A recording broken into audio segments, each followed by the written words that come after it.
A paz do Senhor Jesus Cristo mais uma vez, meus irmãos, minhas irmãs. Estamos no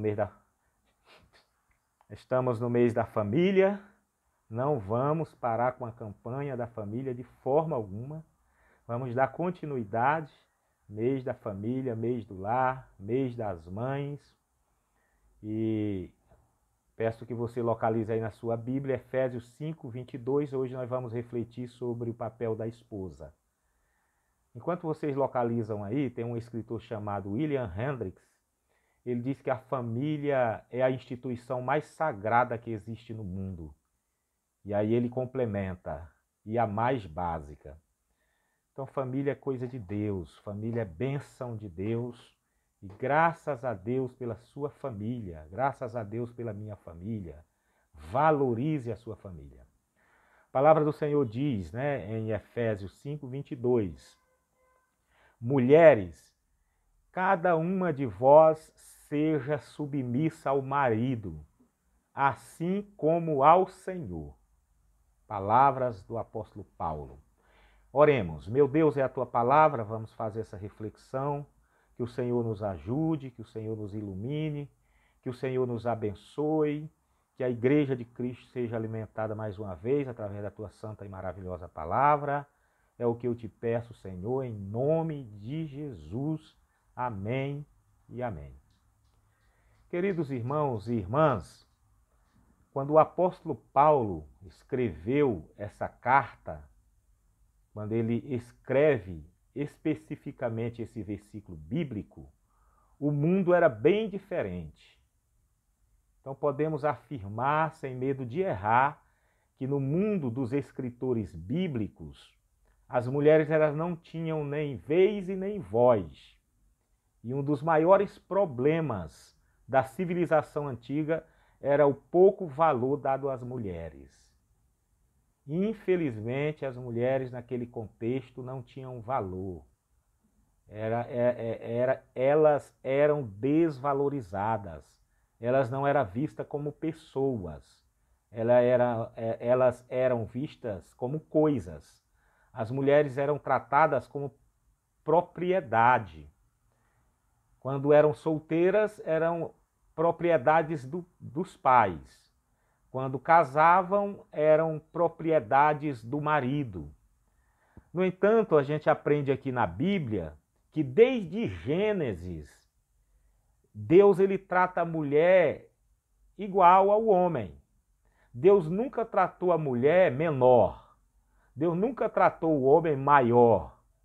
Quem criou essa diferença de maior e menor foi o mundo, foi o próprio homem, foi o pecado, Mas homem e mulher tratada por Deus são tratados, por Deus sempre como igual, desde a criação, quando Deus cria a sua imagem e a sua semelhança.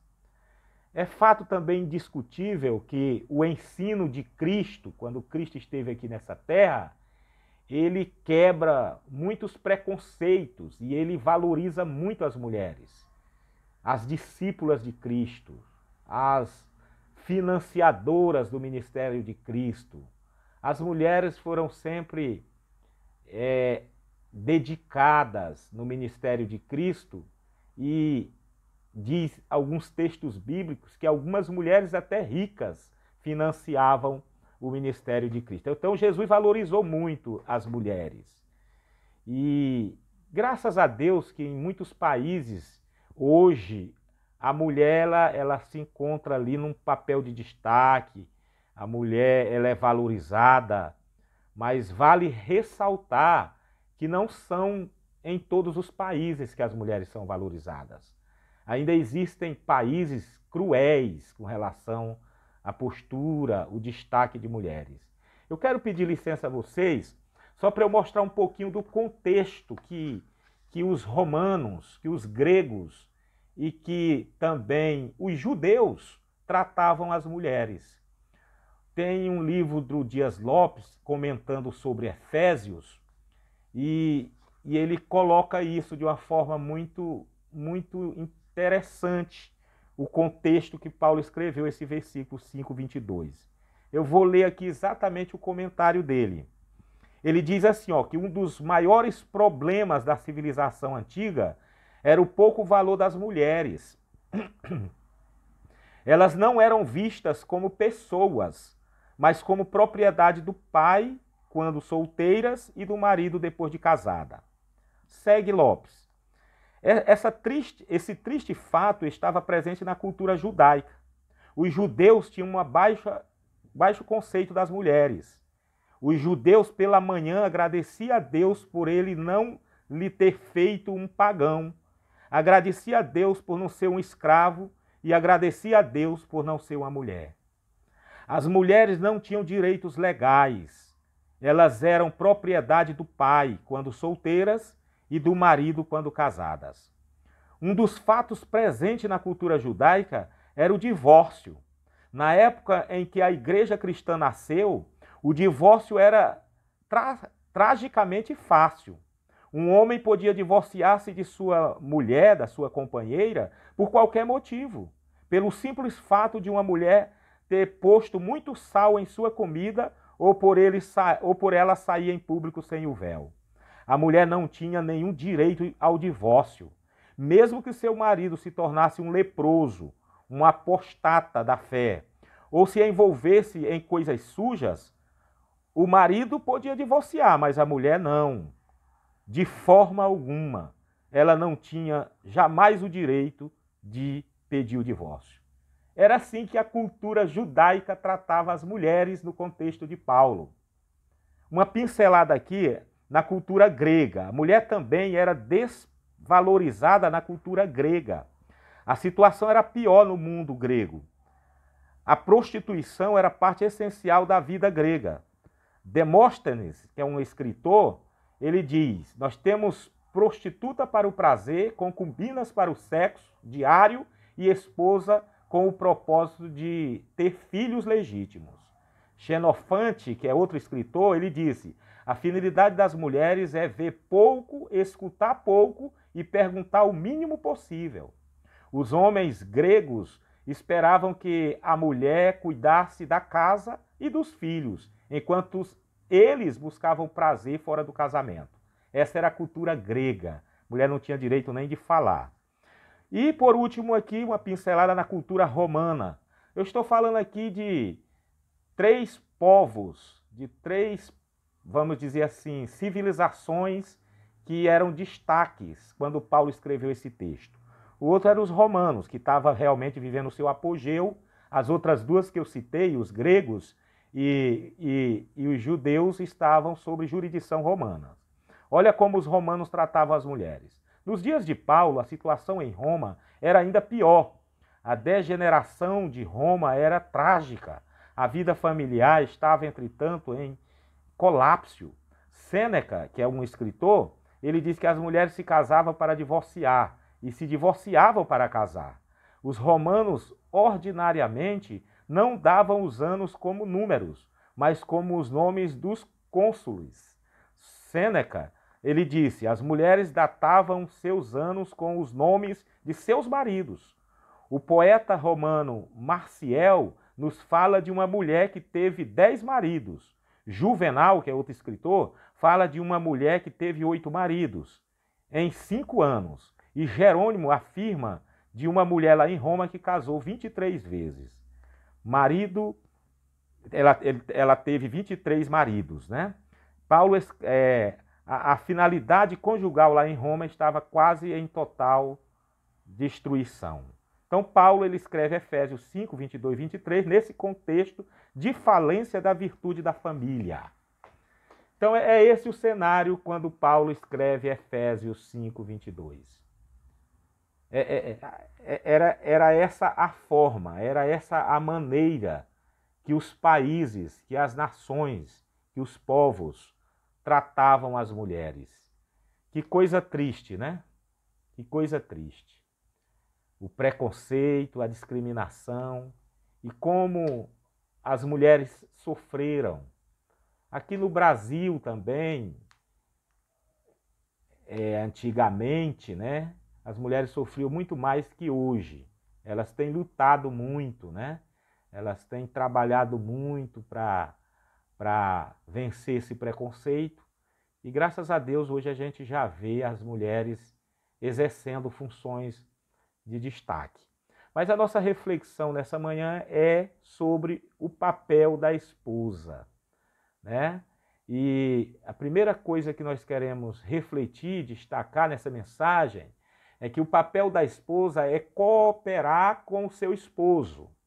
Eu estou fazendo todo esse contexto e mostrando como a mulher é discriminada, e talvez no nosso país ainda as mulheres não estejam, né, na posição que deveriam estar, apesar de tantas lutas. A nossa igreja mesmo, no início da igreja, tinha um departamento, que agora é ministério feminino, que trabalhou muito, né, na valorização da mulher. Era uma das funções principais desse ministério, principalmente quando era departamento, né, era da valorização das mulheres. Então, graças a Deus, na nossa igreja, as mulheres são valorizadas, né?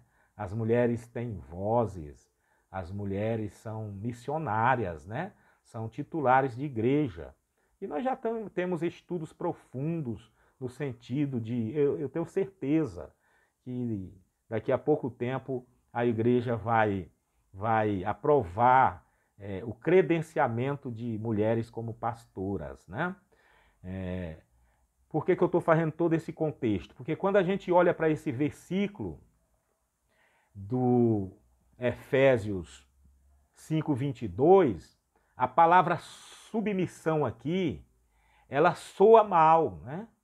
A palavra aqui, submeter, se a gente não tiver a visão do contexto bíblico correto, que Paulo queria mostrar, a gente vai interpretar de forma diferente. Porque a palavra submissão, ela soa de modo desagradável aos ouvidos dos homens e mulheres do nosso tempo.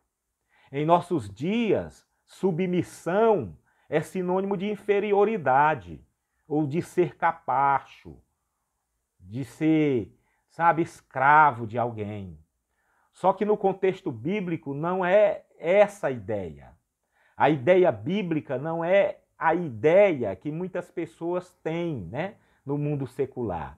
A palavra submissão nesse texto significa cooperar na liderança de alguém. Submissão significa cooperar na missão de alguém. Significa ser companheira. Significa estar ao lado. E pegando a palavra literalmente, lá de Gênesis em algumas traduções, significa ajudadora. Então, mulheres, irmãs, esposas, né? Não entenda jamais o texto bíblico no sentido de diminuir vocês.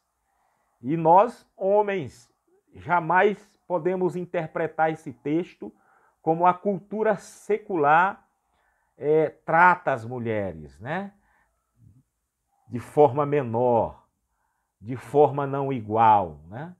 O texto bíblico coloca sempre a mulher na mesma posição do homem. Então, submissão aqui no texto bíblico é estar ao lado, é estar pronta, disposta para ajudar na missão do casamento, na missão do lar, na missão do esposo em família.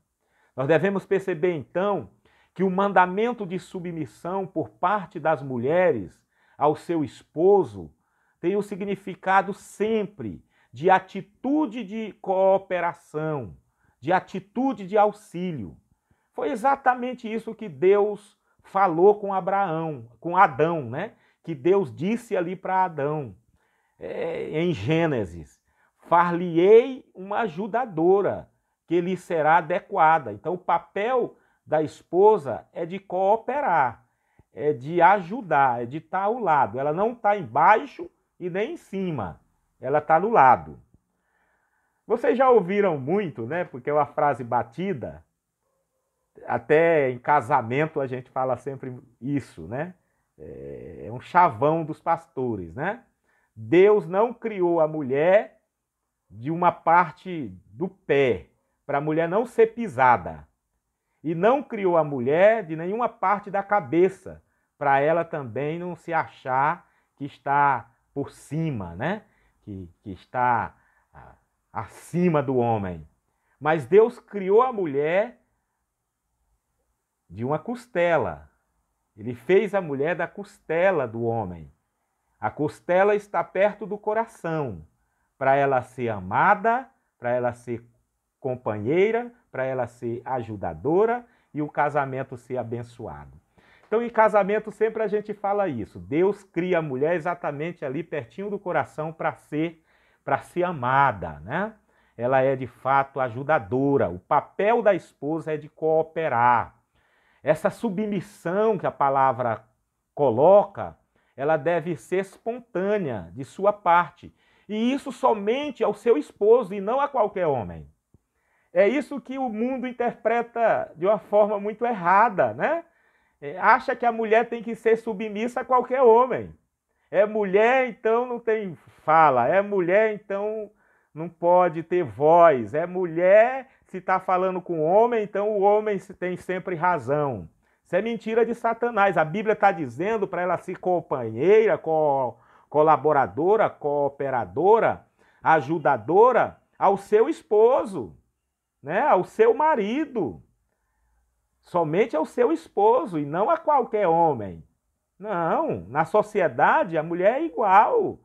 Ela pode exercer a mesma função que o homem exerce, se assim as leis do país, né, as normas das instituições permitirem.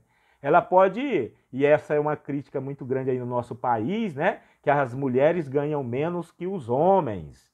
Alguém discorda, outros não. Mas se a mulher está exercendo a mesma função que o homem exerce, por que ela vai ganhar menos? Então ela tem que ganhar realmente igual, porque essa submissão é a seu esposo, não é a qualquer homem. Então na Bíblia a esposa jamais ela é inferior ao esposo, pois é igual a ele em valor e em dignidade. Muitas mulheres sofrem com maridos autoritários e tiranos. É verdade. E aqui é uma preocupação, uma reflexão que nós temos que fazer, né? Nós maridos, nós que conhecemos a Bíblia, né, temos que ter muito cuidado, porque a gente vê no mundo, e por que não dizer que até dentro da igreja, né? Falando aqui da igreja no sentido geral, mulheres sofrendo, porque os esposos são machistas, são autoritários, são tiranos. Este não é o desejo de Deus para suas filhas, que a mulher seja maltratada. É minha mulher, como uma propriedade, como uma coisa. Está repreendido isso em nome de Jesus. Deus não deseja que as esposas sejam humilhadas ou pisadas por seus esposos. Jamais. Esposas têm que ser tratada com amor, com carinho. É como eu falei no início. A família, imagine o casamento, é o que tem de mais sagrado no mundo, de mais íntimo. A Bíblia chega a falar que é uma só carne. Quer dizer, maltratar a mulher é automutilação. Anote essa frase aí, tá? Ela veio agora. É de Deus para nós. Maltratar a mulher é automutilação, é você se ferir, é você se machucar, né? Acho que eu estou sendo até redundante com a frase. Mas é isso mesmo, é você se cortar, porque nós somos só uma carne, diz a Bíblia. Quando você fere a companheira, você está ferindo a você mesmo. Quando eu preguei sobre o casamento, eu dei o exemplo lá, né, das folhas coladas. Se tentar descolar, vai machucar, vai arrancar pedaço, vai ferir. Então, quando isso acontece, a humilhação, né, a agressão, é dever da mulher não se sujeitar a tal situação. Pois ao se sujeitar a esta humilhação, está desobedecendo o princípio bíblico de valor próprio e de dignidade humana. A mulher, ela é tratada por Deus igual ao homem, não é menor. Jesus Cristo veio para salvar homem e mulher, macho e fêmea, né? Grego e judeu. Não importa se é do sexo masculino, feminino, se é preto, se é branco, não importa. Jesus, ele trata o ser humano igual. Muitos casais precisam rever suas atitudes. As mulheres precisam entender qual o seu papel no casamento também, né? Precisam ser mais ajudadoras, cooperadoras e auxiliares. Então aqui também vai o conselho bíblico, né? A mulher também tem que estar olhando, tem que estar refletindo sobre o seu papel, sobre a sua função como esposa. Então, em primeiro lugar, é isso que eu quero destacar. O papel da esposa é cooperar com o seu esposo. Em segundo lugar, e é nosso último tópico, né? É uma reflexão mesmo, o papel da esposa é amar seu esposo. Mulher, ame o seu marido, né? Paulo nos ensina que assim como o papel do esposo é amar sua esposa, assim também o papel da esposa é o de amá-lo.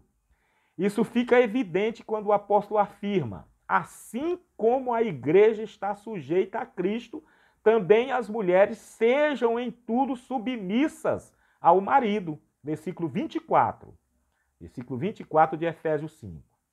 Este assim como quer dizer que as esposas devem submeter-se aos seus maridos como a igreja se submete a Cristo. O que deve motivar a cooperação, o auxílio das mulheres, é o amor que as mulheres têm pelos esposos. É o amor que a esposa tem pelo esposo. Assim como a igreja ama Jesus. E assim como Jesus ama a igreja. Então, consequentemente, o amor também é requisitado aqui pelo apóstolo Paulo das esposas. Dessa maneira, as mulheres devem amar aos seus maridos como a igreja ama a Cristo, em resposta ao seu amor sacrificial por ela. Nesse texto, ambos, marido e mulher, são convocados a amar seus cônjuges. Os homens devem amar suas esposas como Cristo ama a sua igreja. E a mulher deve amar seu esposo como a igreja ama a Cristo. Assim como o amor da igreja é uma resposta ao amor de Cristo, do mesmo modo o amor da esposa é uma resposta ao amor do marido. Eu sou o marido, então eu só quero que a minha esposa me ame. Mas para a esposa responder esse amor, eu tenho que amá-la. É uma troca, é uma parceria. É uma relação, é um relacionamento. Então, quando amamos verdadeiramente, encontramos a felicidade no sorriso do outro. Abrir mão de sua vontade para satisfazer a vontade do cônjuge deve ser a fonte de prazer de todo e de qualquer matrimônio. Quando se ama, paga-se o preço sem achá-lo caro demais. Quando se ama, a dor de abrir mão torna-se mais suportável ao ver no rosto do cônjuge um sorriso estampado. Então esse é o segredo de um casamento feliz. Eu sou muito repetitivo com esse aconselhamento. Quando eu converso com um casal, quando eu sou chamado para aconselhar, né? Na relação marido e mulher, os cônjuges têm que ter sabedoria e humildade para falar. Aliás, para ceder. Para ceder. Se os cônjuges não cedem, como é que vai ser esse casamento, gente? Então, tem hora que o marido tem que ceder. Tem hora que a esposa tem que ceder. Tem que ter diálogo, tem que ter conversa, tem que ter transparência. No casamento não pode ter mentira. O cônjuge não pode esconder nada do outro. Não precisa, não adianta. Tem que ser transparente essa relação. Muito diálogo, muita conversa, muita parceria, muito amor. E ceder sempre. Se na relação ninguém cede, essa vida a dois vai ser muito difícil. Vai ser muito complicada. Agora, quando entendemos, é outra palavra batida, mas eu vou repetir, tá? Que eu casei para fazer o meu cônjuge feliz, ambos serão felizes. Você já participou de muito casamento assim? Festa de casamento? Então você já ouviu o pastor dizendo, Irmã, não case para ser feliz. Irmã, se você casar para ser feliz, seu casamento vai ser uma tragédia. Isso é egoísmo. Irmã, case para fazer o seu cônjuge feliz. Se os cônjuges têm esse mesmo pensamento, eu casei para fazer o meu cônjuge feliz, esse casamento vai ser um casamento feliz. Porque eu vou ceder, e eu vou ceder com amor, com alegria, com satisfação, não vai doer, não vai ser pesado, porque eu quero ver a minha esposa feliz, e ela vai ceder porque ela me quer feliz. Então o que é que vai acontecer automaticamente na relação? Uma relação feliz. Ok? Então, flexibilidade, ceder, é algo extraordinário numa relação. No casamento, em família, onde tem grupo, é necessário ceder. Para concluir, Deus não deseja que as mulheres sejam inferiorizadas, nem mesmo tratadas como objeto por seu esposo. Os homens que tratam assim suas esposas estão longe do modelo que Deus estabeleceu para o matrimônio. Deus espera que as mulheres entendam e cumpram o seu papel no casamento, pois somente assim o casamento será feliz. Depois de aprender sobre o papel do esposo e da esposa no casamento, é preciso que os casais façam uma análise diante de Deus e diante da palavra dele. Divórcios, discussões e brigas infindáveis podem ser evitadas. Feridas emocionais e psicológicas podem ser curadas pelo Senhor Jesus Cristo. Ele é especialista em curar feridas emocionais. Ele é o médico dos médicos. As mulheres precisam viver o que a Escritura ensina.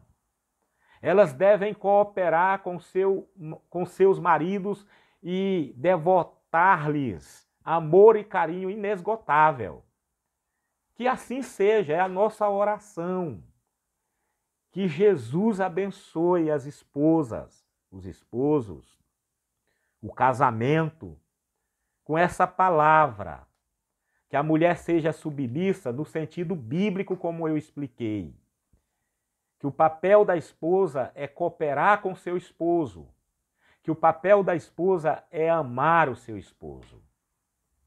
Se assim fizermos, se tomarmos posse do ensinamento bíblico, da palavra de Deus, teremos uma relação abençoada para a honra e para a glória do Senhor. Então, muito diálogo, transparência, conversa, perdão, companheirismo, flexibilidade. Tem que ambos serem solidários e assim o casamento será abençoado, feliz, para a honra e para a glória de Deus. Então, mulheres, irmãs, esposas, que Deus continue abençoando vocês. Casais, que Deus continue abençoando vocês. Muito diálogo. Aprenda a ceder. Às vezes, ceder não te tira a razão. Sabia disso? Ah, eu não vou ceder porque vou perder a razão. Não. Você pode continuar com a razão e ceder, em nome de um ambiente agradável, de um ambiente em comunhão, em unidade. Depois, com a cabeça fria, o outro vai dizer, pois não é que naquela hora ele estava com a razão, ela estava com a razão, e que legal, mesmo ele com a razão, ele cedeu. Mesmo ela com a razão, ela cedeu. Isso é difícil, hein? Isso não é fácil, não. Quando a gente tem a razão, a gente não quer ceder. Quando a gente tem razão, a gente não quer ser flexível. E às vezes a gente prefere um ambiente pesado, com razão, do que um ambiente leve, cedendo mesmo com a razão. Tem aquela frase, não sei se cabe aqui, eu quero é ter paz. Eu não quero ter razão, eu quero ter paz. Então, que a paz do Senhor Jesus habite em todos os casais, em todas as mulheres, homens, para a glória de Deus.